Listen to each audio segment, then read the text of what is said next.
Alright, hey everybody out there in YouTube land. Welcome to Deep Dive of 5, number 4. I really should have checked that. Anyway, my name's Shard.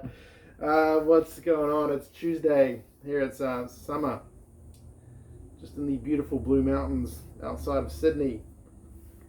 Been a bit of a wet week weather-wise. Had a bit of rain today as well. It is summer, so it has been hot, but the last week or so has been really nice, I've got to say.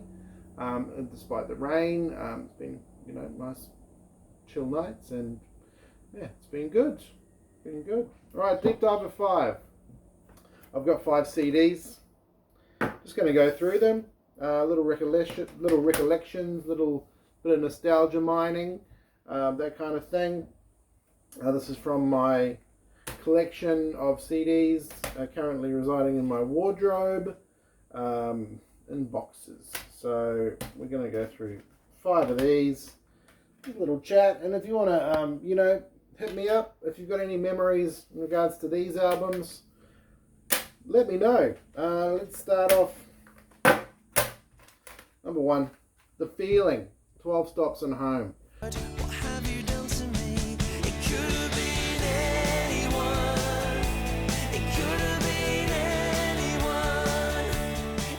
This is from 2006. The Feeling are a British rock band out of London, I think it was. Kind of came up the same time as like Coldplay, The Strokes, that kind of thing. Not that they were like Coldplay or The Strokes. They were a lot more poppy. A lot more kind of 70s, kind of contemporary, adult contemporary rock kind of thing. Yeah, like I said, way more poppy. A little bit super trampy, Boston-y kind of, yeah. But very, very accessible. This was their first album. Look, it's got some hits. It's got some misses. I think I was just listening to it earlier this morning, and it's a great summer album. Like, just put some pep in your step. I would highly recommend songs like Same Old Stuff, Fill My Little World, which is the first single off of this, Never Been Lonely. It's good, yeah. Like I say, it's got some great tracks on it, and it's a bit of a polarizing album. I found out. I was on their Wikipedia in the lead up to this, and one institution back in 2006 gave it 5 out of 5. Another person gave it 1 out of 10. So I like it when things are like that. They live at the extreme edges, love or hate. That means I have to listen to it or I have to see it. If a movie comes out and people are like, this is the worst movie ever, and then other people are like, this is the best movie ever, there I'm like, gotta watch that movie. So yeah, I've got a little soft spot for this album. Is it disposable kind of pop rock from the 2006, mid-2000s? Slightly. I'd say it's a great time capsule. I'd say it's a great example of what was happening in music back then. And if you ever see a copy or hit them up on Spotify, like I say, it's a great summer afternoon, summer morning kind of album. Kind of, gets you up, gets you moving. Yeah, The Feeling, 12 Stops and Home. I like it. This one I got on the weekend, actually. I did have a copy years ago, but I don't know where it went. There's probably still a copy in my other box of CDs. This is Anthrax's Stomp 442.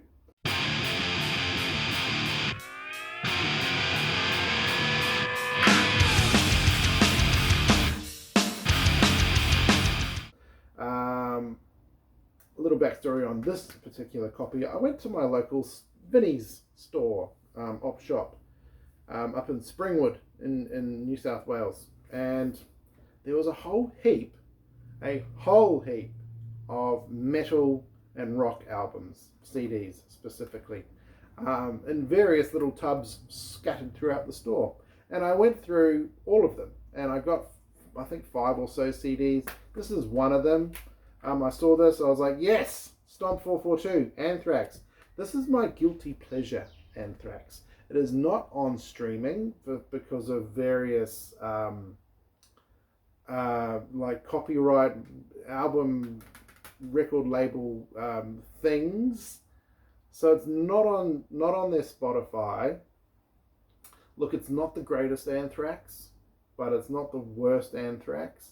I think it is a great mid-90s catchy groove thrash album that has some real cheese to it, but it's delicious cheese.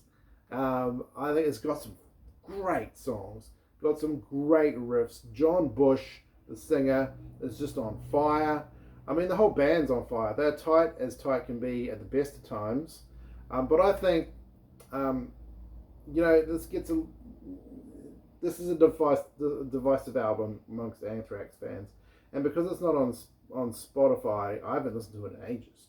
I chucked it on the other day and I was just like, oh, goosebumps.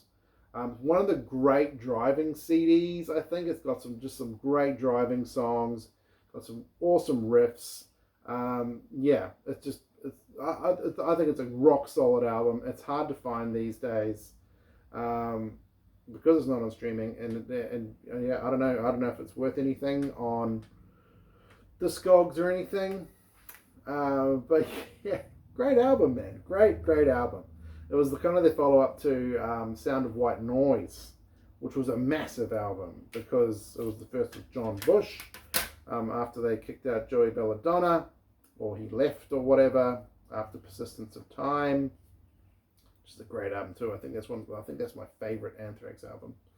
But this is very mid-90s, but got a massive space in my heart for this album. Stomp 442, Anthrax. I was listening to this the other day. Sun Ra, Blue Delight.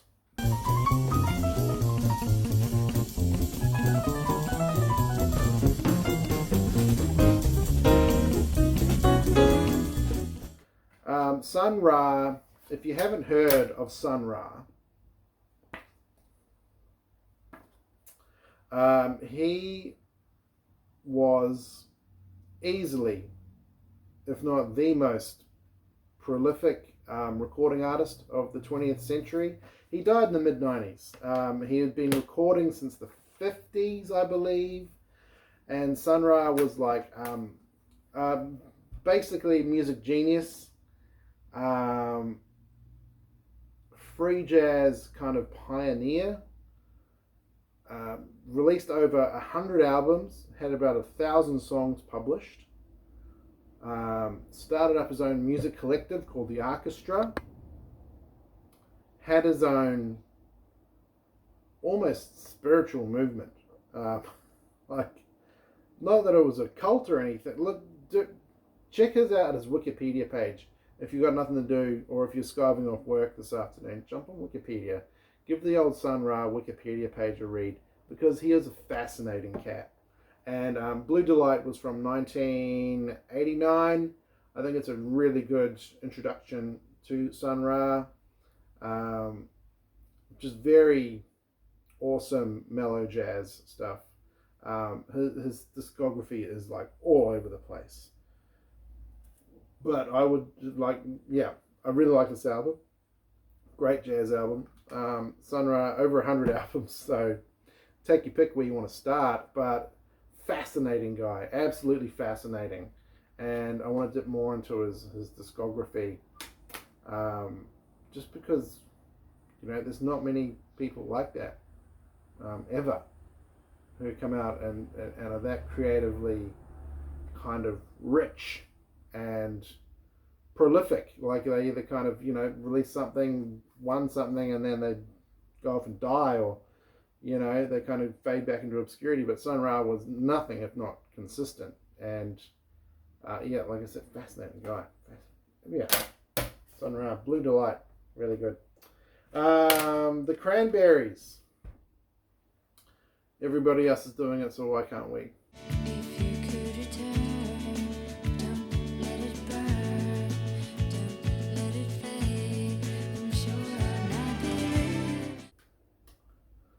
This was was it their debut album? I think it was their debut album from 1992. I don't know too much about this album. There's 2 songs on it that I know and I love. They're called Linger and Dreams. I had the double single set back in the 90s. Back in my metal years. Like I was just starting to get into metal. But Dreams and Linger came out. And they were kind of like the perfect bridge between like jangly guitar pop and shoegaze. That was coming out of the British Isles and Ireland at the time. The guys are Irish. And I still love Dreams and Linger. I think they're great songs. The Cranberries got massive off them, and then they released another album, and then Zombie was on that. And Zombie kind of turned me off because I liked their shoegazy aspect. I liked the dream pop stuff. Zombie just went, more power to them. Of course, they went off in another direction. I'm more than happy for their success. But yeah, to me, like, just kind of switched me off the Cranberries. But this is still a good album, even though I'm not that familiar with it. I think I'll put it on this afternoon. Why not? See what it's like, apart from Dreams and Linger. Love those songs. Alright, big album for me, Mr. Bungle, self-titled, 1990.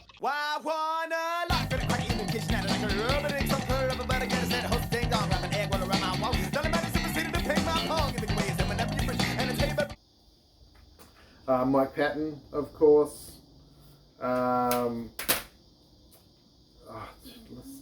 Just I can't believe the amount of talent that was on show by Mr. Bungle, its members, back then. They were like in their early 20s.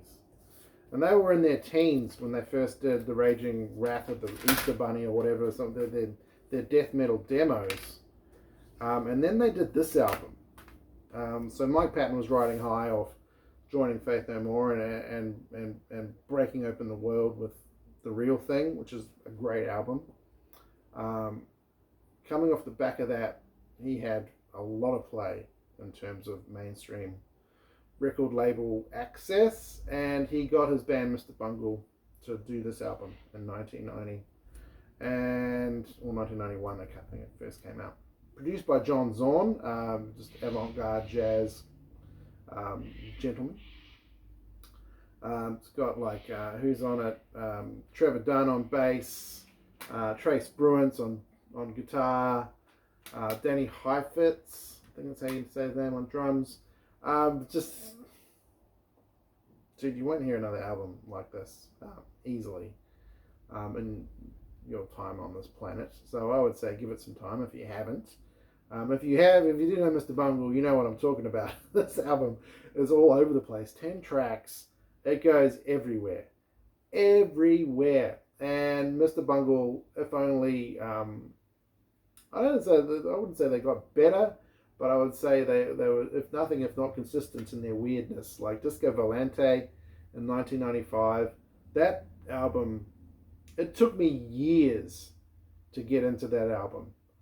And I think that was by design. Like, it took me years and years and years, if not decades, to fully appreciate Disco Volante. And California, I think, was probably, it is their most accessible album. But loved that album when it came out. And then the Raging Wrath of the Easter Bunny, or whatever it was called, there was another one.